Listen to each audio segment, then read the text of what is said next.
Welcome to the Rim Break Rodeo. We hope this video helps. In this video, I will show how to replace Dodge Charger tail lights.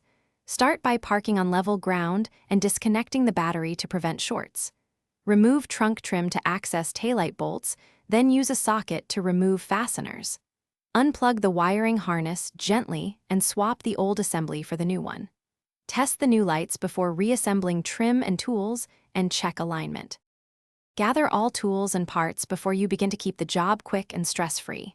Lay out a socket set, trim tool, replacement assembly, and gloves near your work area. Inspect the new unit to confirm bulb types and mounting points match the vehicle so you avoid fit problems. Keep screws in a small container and label parts as you remove them to make reassembly straightforward and tidy. If you're finding this helpful, please subscribe and like to support the channel. Quick recommendation: the Oala water bottle keeps you hydrated while working on cars and fits cup holders easily. It has a leak-proof lid and easy carry handle that makes garage work less messy and more comfortable. Check the description for the link and other deals, then grab one if you want.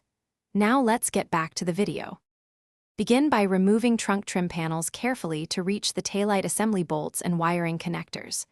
Remove the bolts, pull the assembly outward, and disconnect the wiring harness by pressing the release tab. Swap bulbs if needed and install the new assembly, aligning tabs with the body to ensure a proper fit. Tighten bolts snugly, reconnect the harness, and test brake, turn, and reverse lights to confirm full function before reinstalling trim. Thanks for watching. Consider subscribing if we helped you.